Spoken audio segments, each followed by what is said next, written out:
Tidak ada satupun kenikmatan yang datang dan hadir dalam kehidupan ini melainkan seluruhnya bersumber dari Allah, Sang Pemberi nikmat. Tidak ada satupun rezeki yang kita makan pada setiap hari demi harinya melainkan seluruhnya telah diatur dengan begitu sistematis oleh Allah Ar-Razzaq, Sang Pemberi rezeki. Dan mudah-mudahan kita mampu untuk menjadi abdan syakuran, seorang hamba yang pandai untuk bersyukur kepada Allah, dan seorang hamba yang pandai untuk senantiasa memuja dan memuji Allah dalam setiap kondisi dan keadaan. Salawat serta salam mudah-mudahan tercurah limpah selamanya kepada Nabi kita Nabi Muhammad sallallahu alaihi wasallam, kepada seluruh keluarganya yang mulia, para sahabat yang setia, dan mudah-mudahan kita pun dihimpun menjadi umatnya yang mendapatkan syafaatul uzma nanti di yaumil hisab kelak. Amin ya Allah rabbal alamin. Kita akan lanjutkan jemaah sekalian pada kajian rutin tafsir Quran, khususnya juz amma, yang tidak terasa tinggal sekitar 4 surah lagi kita khatam. Bukan baca, tapi menelaah dan mengkaji tafsir. Sayangnya bukan 30 juz, namun baru juz 30. Tapi lumayan lah. Alhamdulillah, sekecil apapun progres dan peningkatan, bertambahnya keilmuan dan wawasan keislaman patut kita apresiasi dengan syukur kepada Allah. Para jamaah sekalian, kita akan masuk pada surah 111, 111, surah Al-Lahab. Bunyi surah Al-Lahab teh kumaha? Betul sekali. Tabbat yada abi lahabin wa tab. Sebelum masuk pada pembacaan surah Al-Lahab, kita akan sedikit untuk repetition, mengulang dan memurojaah mengenai pesan yang tersirat dalam surah An-Nasr. Sebelumnya kita telah membahas surah An-Nasr. An-Nasr bacaan awalnya seperti apa, Pak? Betul. Idza jaa nasrullahi wal fath. An-Nasr sebelumnya telah kita bahas 3 kali termin ya. Setidaknya ada beberapa esensi yang bisa kita ambil. Yang pertama, kemenangan dan keberhasilan hanya datang dari Allah Subhanahu wa taala. An-Nasr kan artinya pertolongan dan kemenangan. Ditandai dengan penaklukan kota Makkah. Dan kita harus sadar bahwasanya idza jaa, apabila telah datang nasru itu kemenangan, namun kemenangan itu diikat pada sebuah ungkapan dengan lafadz idofah Allah, lafadz jalalah, Nasrullah. Kemenangan bukan sembarang kemenangan, bukan hanya sekedar mendapatkan sebuah keberhasilan, namun keberhasilan, kemenangan dalam kehidupan kita itu didatangkan oleh Allah Subhanahu wa taala. Tidak ada satupun sebuah hal yang membuat dan memantik diri kita menganggap besar dan menganggap hebat. Kita hebat karena dihebatkan oleh Allah. Kita bisa karena dibisakan Allah. Kita mampu karena dimampukan Allah Subhanahu wa taala. Skenario Allah terbaik, dan di dalam skenario itu terdapat hikmah yang begitu besar dan melimpah. Kita tahu bahwasanya penaklukan kota Mekah pada saat Ka'bah itu dibebaskan dari 313 berhala yang mengitarinya terjadi di tahun berapa, Pak?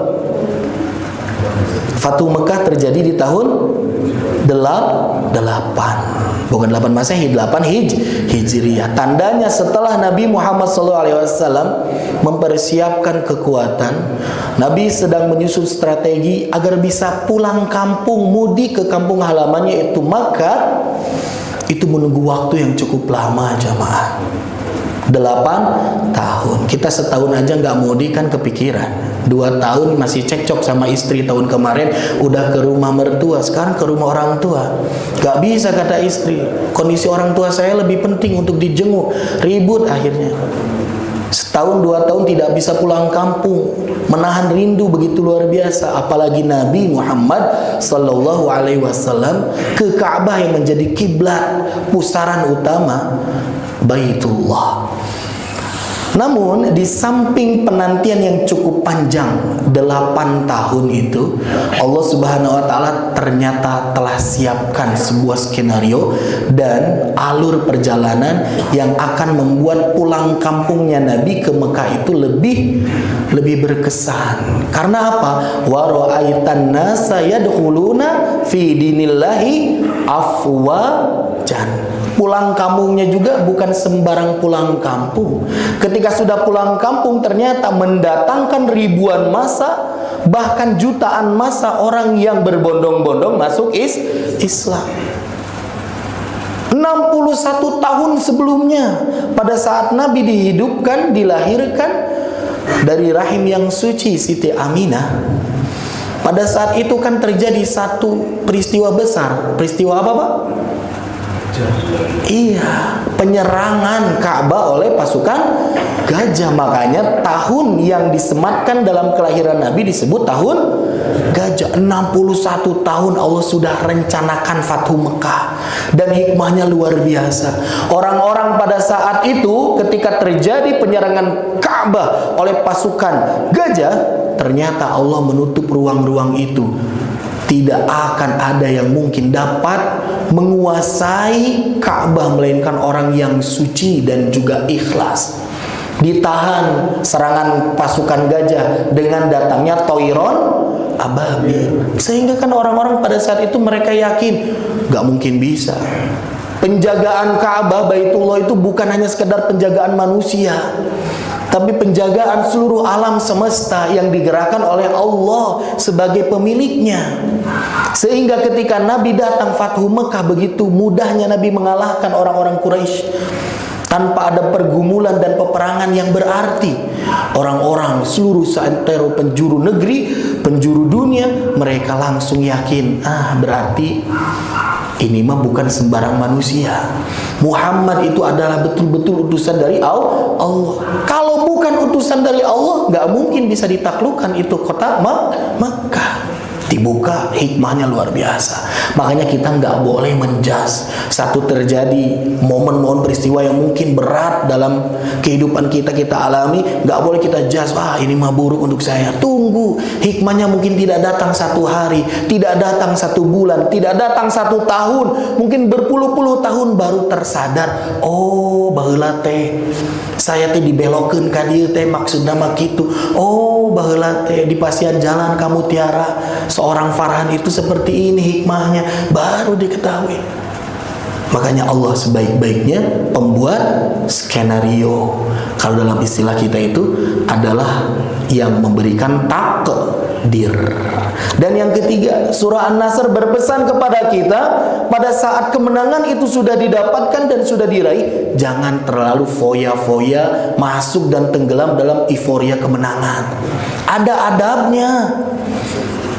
Ada bagi seorang pemenang itu apa? 2T 1I. 2T 1I, nuju musimnya disingkat-singkat aja nama. Ya, dari dulu kita AADC kan singkatan itu teh. AADC. 2T itu apa jamaah? Kalau sudah Allah berikan kemenangan, jangan lupa fasabbih, tasbih. Bihamdi rabbika.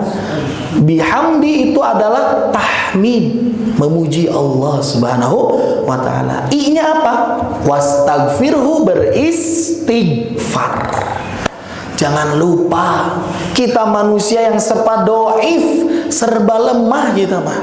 Maka kealfaan, kelemahan kita, ketidakmampuan kita itu harus disandarkan kepada Allah yang memampukan.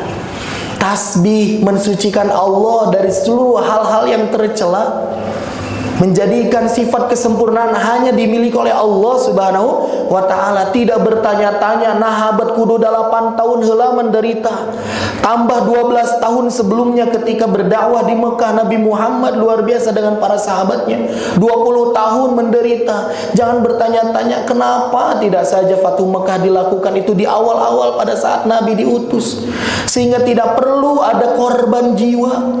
Sumayyah ditarik dengan rantai yang diikat tangan kiri dan kanannya, diikatkan pada kuda yang berlari secara bertolak belakang, robek badannya. Tidak usah ada Yasir yang pada saat itu ditombak sampai meninggal dan meregang nyawa. Jangan bertanya seperti itu. Subhanallah, maha suci Allah. Tidak ada yang salah dengan takdir yang Allah pilihkan untuk kita. Tasbih. Yang kedua tahmid, alhamdulillah, bersyukur, melakukan seluruh kesyukuran dengan potensi yang ada dalam tubuh kita, baik zahiran wa batinan.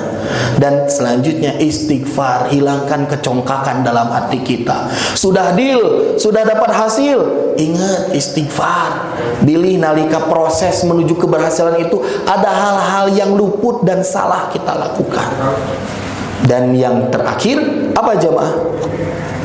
Keberhasilan Fatu Makkah pada saat turunnya surah An-Nasr itu mengandung pesan perpisahan. Pada datangnya surah An-Nasr, para sahabat pada saat itu kan bergembira, idza jaa nasrullahi wal fath. Wah, sudah Allah berikan kemenangan ini yang kita nanti-nanti. Wa ra'aitan nas yadkhuluna fi dinillahi afwaja. Wah, enggak usah dakwah susah-susah lagi, orang-orang datang untuk bersyahadat kepada Nabi. Bukan satu kampung, satu provinsi itu datang seluruhnya kepada Nabi, mengantri untuk bersyahadat dan berbaiat kepadanya. Wah, senang. Tapi ternyata ada seorang anak kecil yang Allah berikan kefakihan ilmu agama yang matang, kedewasaan dan juga kebijakan dalam berpikir, seorang Ibnu Abbas yang pada saat itu dinilai bukan sosok yang berarti. Umar bin Khattab tuh ngajak Ibnu Abbas usia 6-8 tahun itu ke perkumpulannya para penggawa-penggawa Badar. Orang-orang yang turun di medan perang Badar kan orang-orang yang top, usia-usia yang matang. Istilah mun kita mah nih, bapak-bapak kan udah pada senior, udah matang nih. Lagi ngumpul, lagi ngobrol, lagi diskusi, tiba-tiba ada yang datang anak kecil, ikut celek didinya cali. Kan kumaha eta sah udah teh. Nah, naonan. Obrolannya juga bukan obrolan yang bisa kita fahami. Anak kecil dan juga dewasa nggak bisa. Tapi pada saat itu ternyata kejituan dan kejeniusan Ibnu Abbas diperdengarkan dan mengungkapkan bahwasanya idza jaa nasrullah, itu tandanya bahwasanya ini surat mengandung pesan perpisahan. Sudah dekatnya ajal Rasulullah SAW dengan kita. Estafeta dakwah ini telah rampung dan selesai dengan sempurna disampaikan oleh Nabi.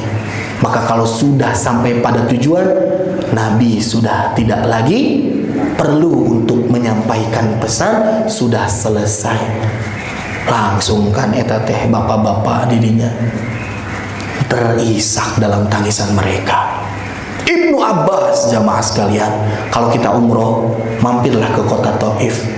Ketika kita masuk ke kota Taif, itu ada satu masjid yang disebut dengan Masjid Ibnu Abbas. Bahkan ada perpustakaan disambung dengan adanya university di situ. Namun menariknya apa jemaah sekalian? Ibnu Abbas seorang pakar ahli tafsir di kalangan para sahabat tidak dan enggan untuk dikuburkan di Madinah. Gak mau dikuburkan di Baqi. Tidak mau berkubur dan bersanding kuburnya dengan Umar, dengan Abu Bakar radhiyallahu anhuma, dengan sahabat-sahabat terpilih dan juga mulia lainnya. Padahal tidak kurang mulia ini Ibnu Abbas, tapi beliau memilih untuk menyendiri dan mencari teritori dakwah sendiri dan muafat di dalam keadaan dikuburkan di tempat itu, di Taif. Karena apa? Pengakuannya itu menyebutkan, saya merasa tidak layak dengan para sahabat-sahabat yang begitu mulia. Saya belum ada apa-apanya dengan mereka. Merasa tidak layak. Padahal sudah sangat layak. Kita mah sebaliknya. Can layak tapi dilayak-layak. Kadang kawis gitu. Belum mulia tapi ingin dimulia-mulia weh gitu. Ini mah sebaliknya jemaah sekalian. Luar biasa Ibnu Abbas dengan ketawaduannya. Kita masuk pada surah Al-Lahab. Kita akan coba untuk baca terlebih dahulu jemaah sekalian. Surah Al-Lahab ataupun nama lainnya adalah surah Al-Masad, surah ke-111 dan juga termasuk kategori Makkiyah yang diturunkan pada saat Nabi belum hijrah ke Madinah. Jelas ini ngobrolin tentang ahlu Makkah. Siapa? Lahab itu maksudnya Abu Lahab. Surat ini terdiri dari 5 ayat. Ada berapa katanya? Ada 22 kata dan ada 81 huruf. Kalau tidak yakin boleh dihitung mandiri. Kita baca Pak ya, kita baca secara terpimpin. Boleh saya bacakan satu kali, bapak-bapak bisa mengikuti. A'udzu billahi minasy syaithanir rajim. A'udzu billahi minasy syaitanir rajim. Bismillahirrahmanirrahim. Bismillahirrahmanirrahim. Tabbat yada abi lahabin wa tabb. Tabbat yada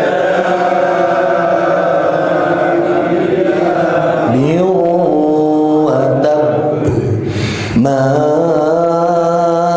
aghna anhu maluhu wa ma kasab. Anhu maluhu wa ma kasab. Sayasla naran dhata lahab. Sayasla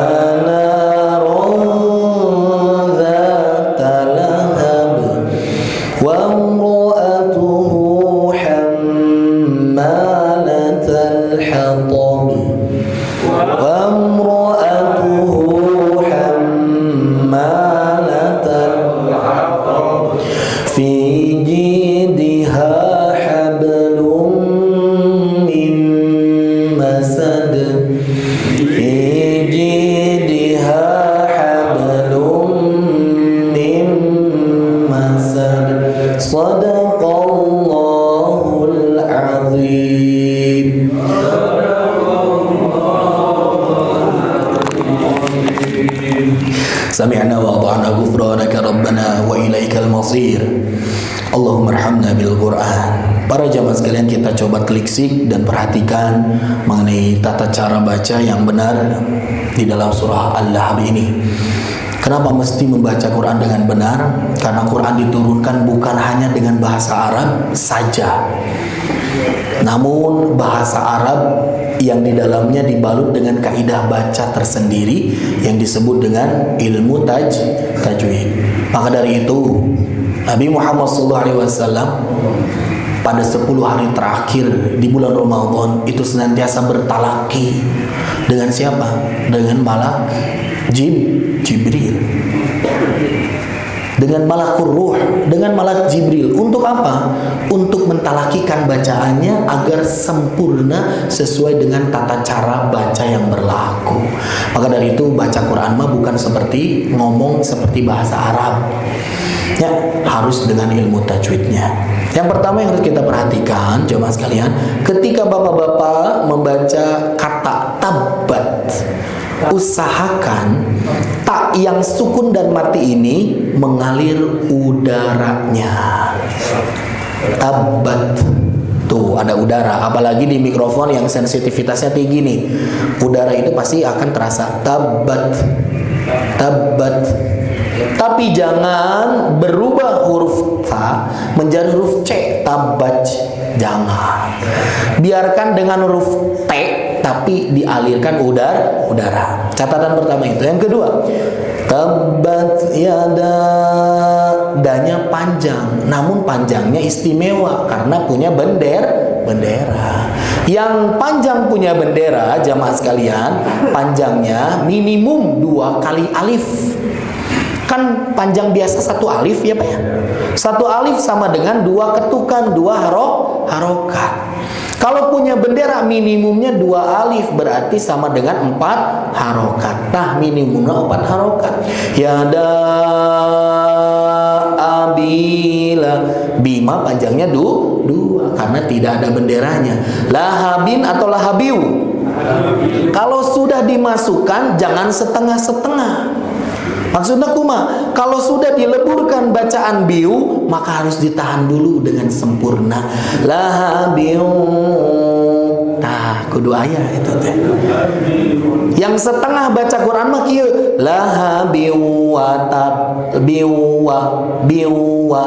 Eta mah setengah-setengah. Hirup mah tong kagok bisi ngagokan. Baca Quran kayak gitu.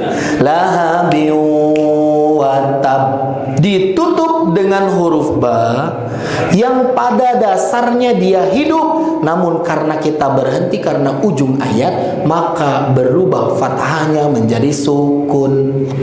Jadi mati. Yang mati itu cuman fathahnya, tasdidnya mah tetap ada. Ari tasdidnya untuk apa? Untuk menekan bacaan. Jadi penekanannya harus tetap ada dan hadir. Kumaha bacana? Lahabiu wa tab. Kan kudu nama kieu lamun hidup mah watabba ma a-nya hilangkan, watab diganti dengan pantulan. Namanya apa jamaah? Kolkolah. Kolkolah naon nu di dieu? Sugro atau kubro? Akbar, di atas kubro. Kenapa di atas kubro? Kubro mah jamaah kalau misalkan huruf kolkolahnya di ujung ayat atau di ujung pas berhenti. Tapi kalau muncul tasdid nalika pas berhentinya, tambahkan dia kekuatan dan intensitas pantulnya menjadi akbar. Kubro teh ageng, akbar langkung ageng. Nalika orang takbir ge Allahu kabir, enggak gitu. Allahu akbar, karena lebih besar dari segala sesuatu yang ada, itulah Allah. Gitu. Ya, yada tadi bendera ini muncul ketemu dengan ada alifnya berarti madja. Izmun nya sanes mun hasil menikana ya wae. Munfasil, jaiz munfasil terjadi dalam dua kata, tiada dan juga abi. Teras ma panjangkan persis sama dengan yada karena hukumnya pun sama, madja jaiz munfasil. Auna kade goin dalam susunan ucapan hijaiyah berbeda dengan alfabet G. Lamun huruf G dalam bahasa Indonesia mah badai mantul badai temantul terjadi masalah. Ya. Age kalau dalam bahasa Indonesia nggak jadi masalah, age nah, tapi dalam bahasa Arab mah bermasalah nu kitu teh. Karena huruf ghain tidak punya sifat qalqalah. Huruf qalqalah ngan wungkul ada baju di henteu ka mana-mana bajuna di toko terusnya eta. Ataupun kutubu jadin ada 5, goin gak masuk, makanya goin gak boleh dipantul. Kumaha ngaosna? Auna. Iya, malah dia itu memiliki sifat yang hurufnya itu muncul suaranya ketika mati. Auna tidak hilang, agna tidak hilang, tapi auna. Kita lajeng jamaah. Anhu dengan ain bukan dengan a. Anhu harus dibedakan. Selanjutnya apa? Maluhu, ini panjang 2 harokat berbeda dengan mad tabi'i karena khusus dia hak domir, namanya mad sila ageng sila alit. Lamun ninggal ke abdi mah ageng, abdi silana ageng. Kalau di sini silah kecil, silah sugro wa makasab. Tah, kalau ini ujungnya kolkolah kubro, bukan akbar. Karena apa? Enggak ada tasdid. Tong di tasdid pamikir. Contoh anu salah, ma'aghna anhu malu wa makasab. Itu salah. Harusnya gimana? Natural aja. Kasabe. Kasabe. Kalau yang akbar mah pakai effort, ada perjuangannya. Tapi kalau yang kubro mah effortless, nggak ada. Kasabe, gitu aja. Selanjutnya sayos kade, ya huruf sod, sana huruf sin. Jadi kumaha tuh? Bedanya huruf sin dan sod ketika sukun, Pak, mudah. Dilihat dari struktur bibir kita. Kalau tersenyum ke samping pasti itu sin. Saya senyum, saya. Tapi kalau monyong maju ke depan itu huruf sod. Saya gitu. Tapi tong monyong teuing lah cukup ya ya. Kemudian lamun bacanya di depan para akhwat, jaim atuh. Sayasla huruf sod. Sayasla naron. Ini dia. Naron tidak dibaca jelas, melainkan dibacanya samar dengung, karena ini ada tanwin bertemu huruf zal, huruf ikhfa. Ikhfa apa namanya, Pak? Pilihannya dua, ada hakiki atau syafawi. Hakiki. Kalau halki itu punyanya idhar. Naron wajib kita tahan dua harokat. Makanya baca Quran tuh rileks, dinikmati aja. Gak usah rusuh, gak ada buru-buru. Mau kemana sih? Ya. Narun zatalahab. Sama, banyak harus muncul pantulnya. Wamro'a kade, huruf mim ini gak boleh ditahan-tahan. Dah enakan ditahan, Pak Ustadz. Tekenge. Wamro'atu badai disae-sae bukan pada tempatnya mah jadi jelek. Coba abdi naros, Pak. Nalika sujud kita harusnya baca doa apa? Subhana rabbiyal a'la wa bihamdi. Ku urang didinya maca surah Al-Baqarah nalika sujud. Ari baca Quran saya teu sae, tapi dilakukan dina sujud mah jadi lepat atuh. Ulah. Allahu Akbar. Ku akbar geto saya tambahan ku akrom. Allahu Akbar wa akrom. Akrom teh ungkapan pujian kepada Allah, tapi ditempatkan di tempat yang salah, tetap bagus atau jadi salah? Salah. Begitupun lagam bacaan Quran kita. Sebagus apapun lagamnya meliak-liuk dengan adanya dalam istilah dangdut mah cengkok. Dicengkok, diputar-putar, purilit ka ditu, lamun teh di tempat nama lepat gitu. Wa imra'atuhu, hunya panjang dua, ini harus ditahan. Tah lamun bade ngalagu mah di dieu karena memang tempatnya untuk ditahan. Guna. Ya. Kita harus adil dalam menyikapi segala sesuatu, termasuk dalam baca Quran. Yang porsinya banyak dibanyakan, yang porsinya kecil dikecilkan, jangan digede-gedekan. Hammalatal alif lam naon ieu? Komariah dengan munculnya tanda sukun. Dibacanya idhar atau idgham? Idhar dibaca jelas, lamnya tal hatob. Sanes hatob, kade hatob sama hatob itu beda. Ini bukan huruf T yang di-o-kan, to bukan, tapi huruf po yang tebel. Po. Caranya gimana biar bisa bedain ta dengan po? Kalau tak mapa ujung lidah kita yang bermain. Itu huruf tatoti. Itu mah huruf T-nya ujung lidah yang nempel dengan kuat. Tapi huruf to mah tepian lidah kanan kiri pun ikut bermain, bukan hanya ujungnya. Po. Bahkan sedikit nempel ke gigi geraham. Po. Po itu adiknya huruf bod. Boto mirip. Iya. Terakhir fijidiha. Nah, ini ada 3 serangkai bacaan yang panjang 2 harokat, 3-tiganya matobi'i, panjangnya harus serasi.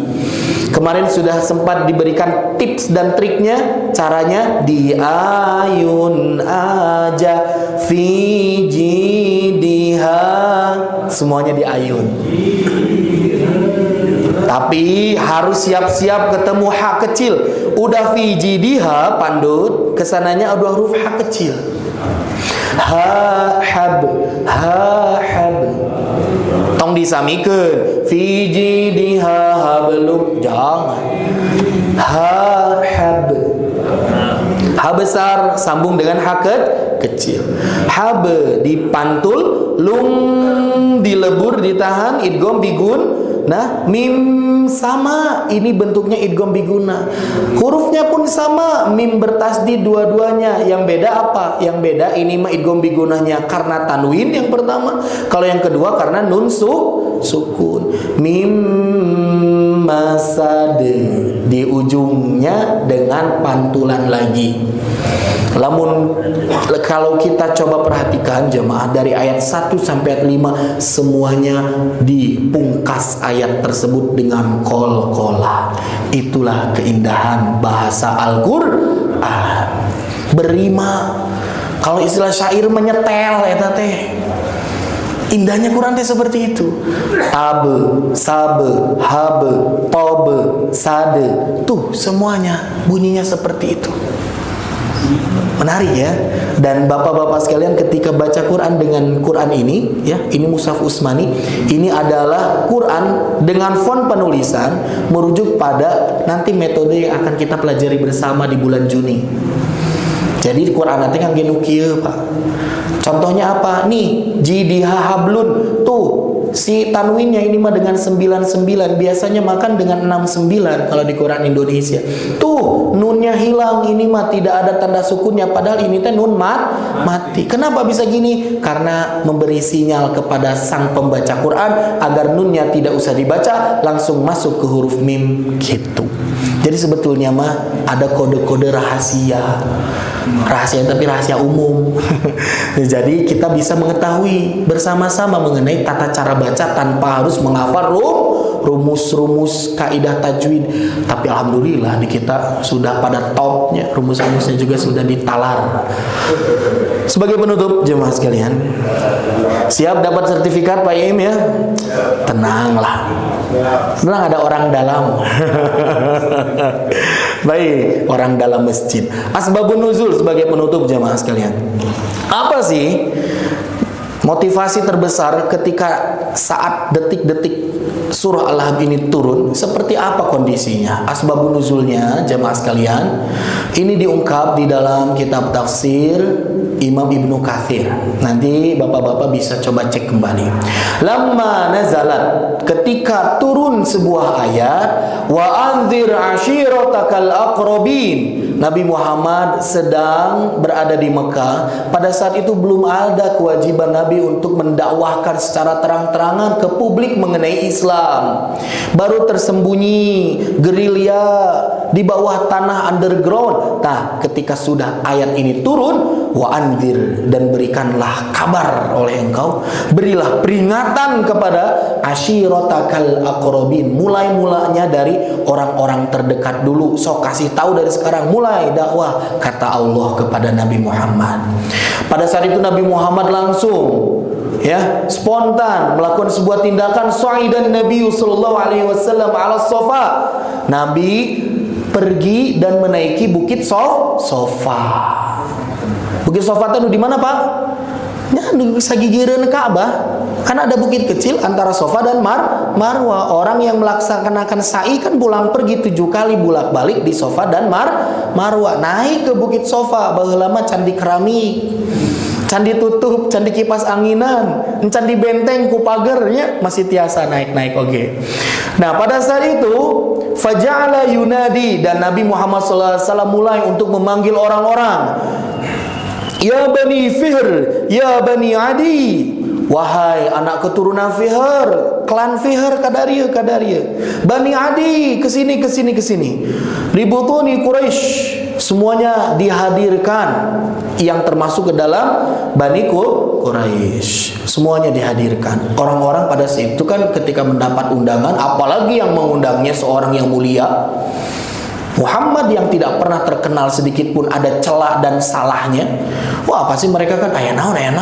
Daratang semuanya, Pak. Wa fi riwayatin ya sabaha. Semuanya sahabat-sahabat.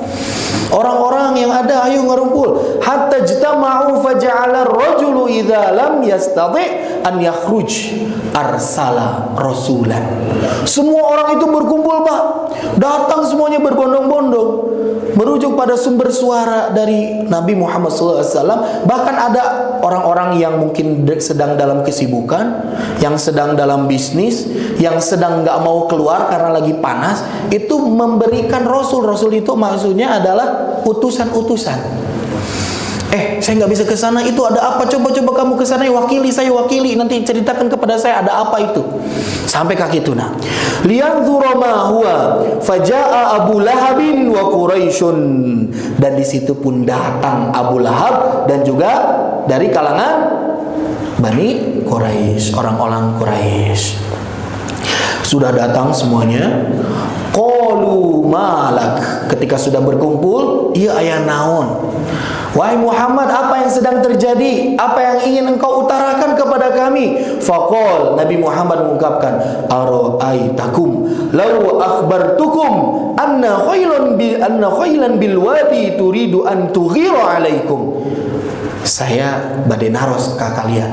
Bagaimana pendapat kalian kalau aku ungkap saat ini, tuh di belakang bukit itu ada sekelompok pasukan yang sedang mengendap-endap, ingin masuk dan juga menyerang kalian. Akuntum musaddiqiyya, apakah kalian seluruhnya akan mempercayaiku?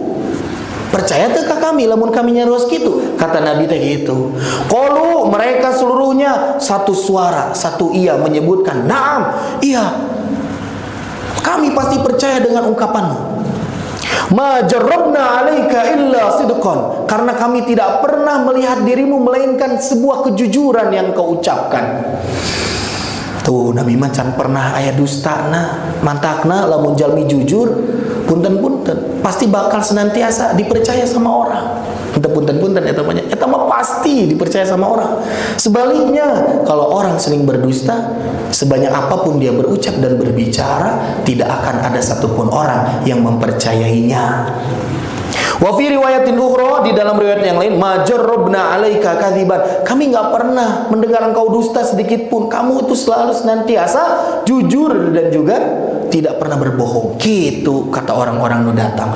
Qala, lantas Nabi baru masuk menyampaikan konten materi dakwahnya. Fa inni nadhir, ketahuilah oleh kalian sesungguhnya aku adalah sang pembawa peringatan untuk kalian seluruhnya. Fa inni nadhirun lakum baina yaday adzabin syadid. Aku ingin kasih tahu bahwasanya ada azab yang sangat keras sekali. Kata Nabi gitu. Hati-hati, akan ada azab yang sangat keras menimpa kalian. Faqala Abu Lahab, belum utuh Nabi ngomongin tentang Allah, ngomongin tentang ma'rifatullah mengenai Islam, langsung diinterupsi. Langsung dipotong itu ucapan Nabi. Kusaha Abu Lahab. Si Abu Lahab deh. Memang Abu langsung teriak, "Tabban laka sa'irul yaum." Cilaka anjeun Muhammad. Bahkan di sini tambahnya sa'irul yaum, sepanjang hari, sepanjang masa. Cilaka teka tulungan anjeun Muhammad. Celaka engkau. Alihadza jama'atana, apakah cuman karena ini kamu mengumpulkan kami di sini? Cuman rek ngomongkeun eta? Meunin teu berbobot pisan, meunin teu guna pisan, menandakan bahwa si Abu Lahab itu sedang menggiring opini publik orang-orang agar apa? Meremehkan terhadap ucapan sang Nabi.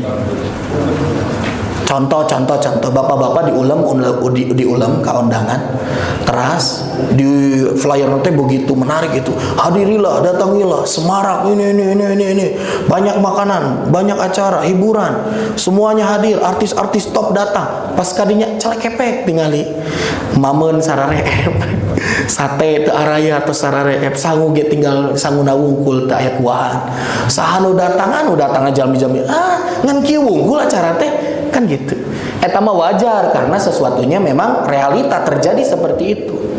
Bapak-bapak datang ke pengajian, dengar ustadznya lulusan dari Mesir, lulusan dari Madinah, lulusan dari Maroko, dari Yaman, dari Syam. Wah, segala nama ini topiknya bagus. Pas datang, kadinya ngobrolkan tentang alip-alipan, bak-bakan. Kieu wungkul nih. Kan ngeremehkan gitu tanya. Eta mah sanes bapak-bapak di itu. Dan di dieu mah can aya Ustaz di Syam. Ya. Insyaallah abdi ustaz nih, insyaallah di Madinah, mudah-mudahan biasa. Insyaallah mudah-mudahan Pak beri rezeki untuk bisa belajar di Madinah Nabi. Amin ya Allah rabbal alamin. Nah, jadi meremehkan gitu. Angan ki wunggul gitu. Tah Abu Lahab teh kitu, menggiring opini publik agar apa orang-orang itu meremehkan terhadap apa yang diucap oleh Nabi Muhammad sallallahu alaihi wasallam. Tabban laka ya Muhammad. Cilaka maneh Muhammad. Nah, ketika nyebut tabban laka teh langsung turun wahyu kepada Nabi Muhammad sallallahu alaihi wasallam mengenai apa? Tabbat yada abi lahabi watab, sebuah jawaban atas celaan yang diberikan Abu Lahab kepada Nabi, yang dicela oleh Allah malah Abu Lahab dibalikkan ke Allah. Nu celaka malah Nabi Muhammad, nu celaka mah kamu wahai Abu Lahab. Tabbat siada, celaka kedua tangan Abi Lahabin saha Abu Lahab. Watabba, dan benar-benar celaka. Tidak berhenti di situ, ma'agna, tidak berguna sedikit pun anhu bager pikeun si Abu Lahab eta maluhu naona harta bandana wa makasaba dan pagaweana. Naon diusahakeun kabehanana ku Abu Lahab teu aya paedahna saeutik-eutik acan. Bahasa urang nama kitu. Dan nyapirakeun Abu Lahab ka Nabi, urang ge kudu nyapirakeun ka si Abu Lahab ya. Menarik ya, di sini diungkap yang celaka itu apa? Kedua tangan. Nah, kedua tangan. Abi Lahabin watabba, dan celaka. Nah, kudu dua kali disebut cilakana. Apa sih yang diusahakan dan diupayakan oleh Abu Lahab itu selama hidupnya? Kita akan bahas pada pertemuan yang akan datang, insya Allah. Heula sakieulah kangge ayeuna nama. Mudah-mudahan yang disampaikan ini ada manfaatnya, khususnya untuk diri saya pribadi, umumnya untuk jamaah sekalian. Mohon maaf atas segala kesalahan, kekurangan, kebenaran yang datang dari Allah dan Rasulnya. Kesalahan dan kesilifan mungkin datang dari kurang luasnya ilmu yang saya miliki dan kelalaian diri saya pribadi. Kita tutup saja bersama kajian kita pada pagi kali ini dengan bacaan hamdalah bersama-sama dan doa kifaratul majlis. Alhamdulillahirabbil alamin. Subhanakallah bihamdika asyhadu an la ilaha illa anta astaghfiruka wa atubu ilaik. Rabbana atina fid dunya hasanah wa fil akhirati hasanah wa qina adzabannar. Aqulu qouli hadza wa astaghfirullah li wa lakum. Wassalamualaikum warahmatullahi wabarakatuh.